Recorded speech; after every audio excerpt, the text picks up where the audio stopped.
Hello guys, welcome back to another video. Today I want to show you this power bank. It's a big power bank of 80,000 mAh. This is the box, and inside of it only has some paperwork and this short cable, which is type A on one side and micro USB on the other, but I don't recommend you use this cable.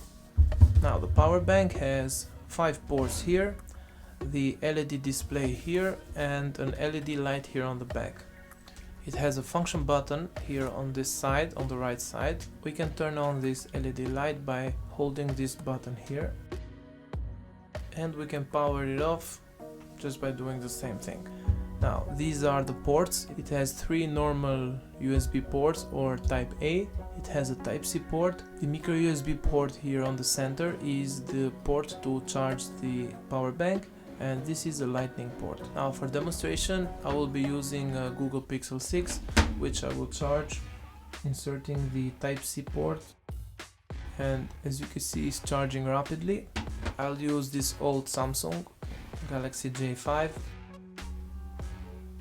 and as you can see this one is charging also. I will use a Fairphone 4. The cable is type A on one side and micro USB on the other. And as you can see, the phone is charging rapidly. This power bank has a big capacity, 80,000 mAh are a lot. Just for reference, most of the phones these days have 4,000 up to 5,000 mAh of battery. That's the average today, and this power bank has 80,000 mAh.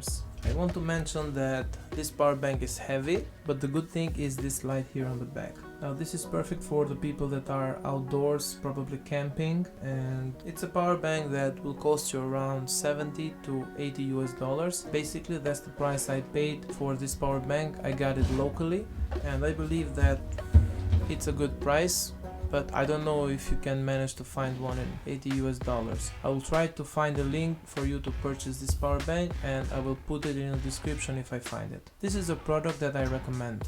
Thank you so much for watching. I will see you on the next one.